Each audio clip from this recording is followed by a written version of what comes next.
आश्विनों में माता रानी अबै छथिन, चैतो में माता रानी अबै छथिन। तो दू बार माता रानी के मनायल करे छे और माता रानी के पूजा पाठ कैलक और मन के संतुष्टि कैलक और माई के लाहू एबो कल तो खुशिया छे आ जाहू में खुशिया छे। तो माई के एकटा हम बधाई गा रहल छी से अहाँ सब अवश्य सुनबे जे माता रानी के गाना। जय शेरावाली माता की जय। आबि गेल डोलिया कहार माई के जी, आबि गेल डोलिया कहार माई के। करू करू गे मलिनिया सिंगार माई के। करू करू गे मलिनिया सिंगार माई के। टीका पहना दू माई के, झुमका पहना दू। टीका पहना दू माई के, झुमका पहना दू। बिंदिया लगा दू चटकार माई के जी। बिंदिया लगा दू चटकार माई के। करू करू गे मलिनिया सिंगार माई के।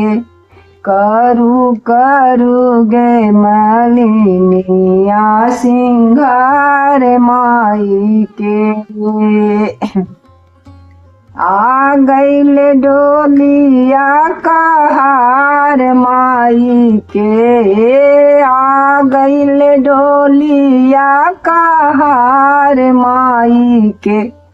करू करू गे मलिनिया सिंगार माई के। करू करू गे मलिनिया सिंगार माई के। हरबा मंगा दू माई के, चैन पहना दू।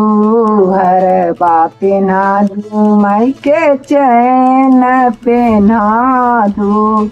माला पहना दू चटकार माई के जी।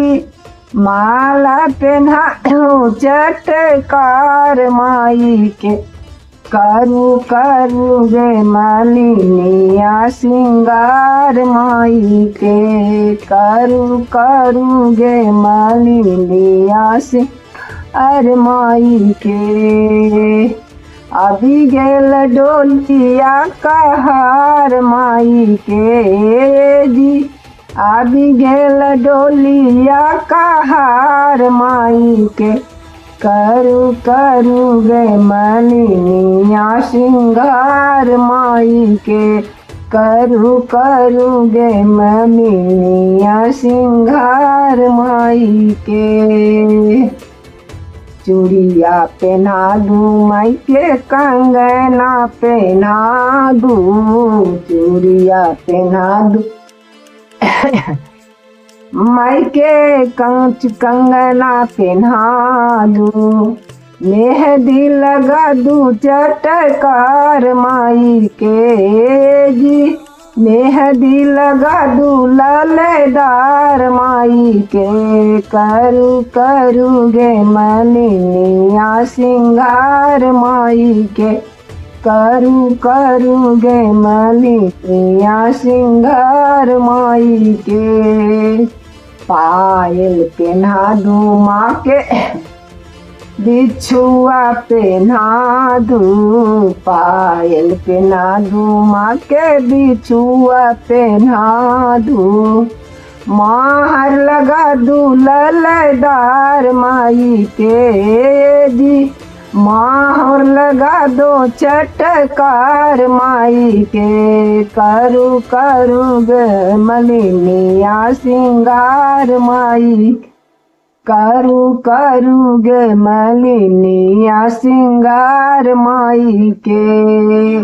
सरिया मंगा दूं माई के लहंगा मंगा दूं, सरिया मंगा दूं माई के लहंगा मंगा दूं, चुंदरी मंगा दूं चटकार माई के जी, चुंदरी लपुरा दूं चटकार माई के, करू करू गे मलिनिया सिंगार माई के, करू करू गे मलिनिया सिंगार माई के।